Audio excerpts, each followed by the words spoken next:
My dear friends, ഞാനിന്ന് നിങ്ങളോട് സംസാരിക്കുന്നത് കോഗ്നിറ്റീവ് ഡിസെൻഗേജ്മെൻറ്റ് സിൻഡ്രോം എന്നതിനെക്കുറിച്ചാണ്.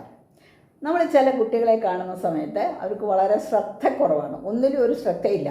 അതുപോലെ തന്നെ ഇമ്പൾസീവാണ്, എടുത്തിയാട്ടം സ്വഭാവം, അടങ്ങിയിരിക്കാത്ത പ്രകൃതമാണ്. അതുപോലെ ശ്രദ്ധയില്ലാത്തത് കൊണ്ട് അവർക്ക് പലതും സിസ്റ്റമാറ്റിക്കായിട്ട് ചെയ്യാൻ പറ്റുന്നില്ല. ഇങ്ങനെയൊക്കെയുള്ള ചില സ്വഭാവവിശേഷങ്ങൾ കാണുമ്പോൾ നമ്മൾ പറയും ഈ കുട്ടിക്ക് ADHD ഉണ്ടോ എന്ന് ഡയഗ്നോസിസ് നടത്തണമെന്ന്.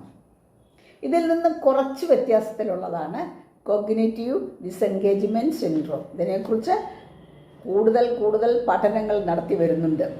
ഒരു ഉദാഹരണം പറയുകയാണെങ്കിൽ, ടോം എന്ന് പറയുന്ന കുട്ടി എപ്പോഴും ഒരു ഉത്സാഹമില്ലാതെ എവിടെയെങ്കിലും ഇരിക്കും. പകൽ സ്വപ്നങ്ങളിൽ മുഴുകിയിരിക്കുകയാണ് എന്ന് നമുക്ക് തോന്നും. ഒരു ഉറക്കം തൂങ്ങുന്ന സ്വഭാവം, ഒരു ആക്ടിവിറ്റി ഇല്ല, ഹൈപ്പോയാണ്. ഇങ്ങനെയുള്ള കുട്ടികളെ നമ്മൾ ഡയഗ്നോസിസ് ചെയ്യേണ്ടതും ADHD നിന്നുള്ള വ്യത്യാസത്തെ മനസ്സിലാക്കേണ്ടതുമാണ്. ഇതിൻ്റെ വിശദ വിവരം താഴെ കാണുന്ന ലിങ്കിൽ കൊടുത്തിട്ടുണ്ട്, സന്ദർശിക്കുക.